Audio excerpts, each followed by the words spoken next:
Hi, ஒரு GPS கார்ல வச்சுட்டு நம்ம போறோம். போக வேண்டிய டெஸ்டினேஷன் எந்த இடத்துக்கு போறோன்றது அது ஜிபிஎஸ்ல எழுதினா தானே நம்ம சரியான பாதையை தேர்ந்தெடுத்து போக முடியும். நிறைய பேர் வாழ்க்கையில நமது மனசுதான் ஒரு ஜிபிஎஸ். அதுல நம்ம டெஸ்டினேஷன் குறிக்கணும். இப்ப புரியுதா நான் எதுக்கு வரேன்னு சொல்லிட்டு? இந்த வீடியோவை முதல்ல சேவ் பண்ணிக்கோங்க, ஷேர் பண்ணிடுங்க. ஏன்னா அதுக்கப்புறம் புரியும் உங்களுக்கு நான் என்ன சொல்ல வரேன்னு சொல்லிட்டு. நம்ம மனசுல முதல்ல டெஸ்டினேஷனை குறிக்கிறோம். இந்த ஜிபிஎஸ் இடத்த கொடுக்கலன்னா, போக வேண்டிய இடத்த குறிக்கலன்னா அது எப்படி உங்களுக்கு வழி காமிக்கும்? எந்த வழியில போனா டிராபிக் அவாய்ட் பண்ணிட்டு கன்ஜெஷன் இல்லாத வழியில போலாம், எது ப்ளூ லைனா இருக்கு, எது ரெட் நடுவுல வருது, ஆரஞ்சு வருதுன்னு அது காமிக்கும். அதுக்கு என்ன பண்ணலாம்? ஆனா அந்த மனசுக்கு நம்ம என்ன நினைக்கிறோம்? எனக்கு தோல்வி வரக்கூடாது, எனக்கு நோய் வரக்கூடாது, நான் தப்பு செய்யக்கூடாது, இந்த வேண்டாம், நான் இது செய்யக்கூடாது, வேண்டாம் வேண்டாம் நெகட்டிவா யோசிக்கிறதெல்லாம் அந்த மனசு புரிஞ்சுக்காது.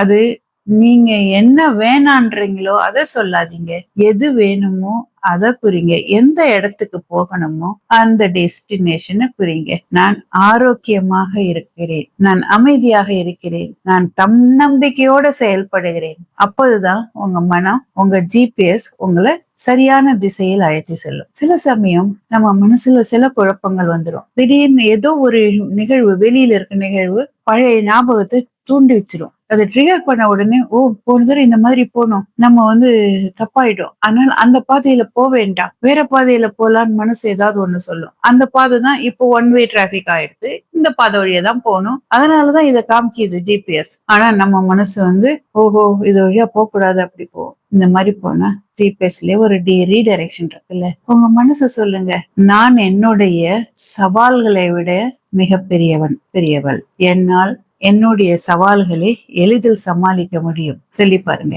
இதுக்கு இன்னொரு குட்டியா ஒரு பயிற்சி சொல்லித்தரேன். ஜப்பானிய கலை ஒண்ணு, ஜின்ஷின் ஜிட்சுன்னு இருக்குது. எதையும் கஷ்டம் இல்லாம எஃபர்ட்லெஸ்ஸா செய்யணுமா, இந்த சுண்டு விரல்ல இப்படியே பிடிக்கணும். பிடிச்சிட்டே இருந்தேன், லேசா தான் அப்படியே கவி பிடிக்கணும். பிடிச்ச உடனே கொஞ்ச நாள் பொறுத்து அது உள்ளார துடிப்பு தெரியும். தெரிஞ்ச உடனே இன்னும் ஒரு நிமிஷம் பிடிச்சு வைங்க. உங்க மனசுக்குள்ளாரியே இருக்கிற அந்த ஐயோ எனக்கு கஷ்டப்பட்டாதான் தெரியும், இந்த வழியில போனா அது வருமோ இது வருமோ, அந்த மனசுல இருக்க அந்த பயம் எல்லாம் போயிட்டு உங்க மனசு ரீடைரக்ட் பண்ணிடும். எந்த குறிக்கோள் அடைய நம்ம போறோமோ அதுக்கு எஃபர்ட்லெஸ்ஸா ஈஸியா திருப்பி வழியை காமிக்கும், டிராபிக் இல்லாத வழியா காமிக்கும். இதுதான் சுண்டு விரல் எஃபர்ட்லெஸ், முயற்சி கஷ்டப்படாம எதையும் எளிதில் அடையறதுக்கு இதை பிடிக்கணும். அதே மாதிரி மத்த விரல்களுக்கும் சில இருக்கு. கட்டை விரலை பிடிச்சா மன அழுத்தம் நீங்க, பயம் இருக்கிறதா, வெற்றியை பார்த்து பயம், தோல்வியை பார்த்து பயம். இந்த ஆள்காட்டு விரலை பிடிங்கள், கோவம் அடக்க முடியாத கோவம் வருதா, நடுவிரல் ஒருவேளை கவலை, துக்கம், மோதிர விரல், எல்லாத்தையும் பேலன்ஸ் பண்றதுக்கு இந்த உள்ளங்கை. நல்ல தன்னம்பிக்கை வரும். இப்போ மறுபடியும் வரேன் ஜிபிஎஸ்க்கு.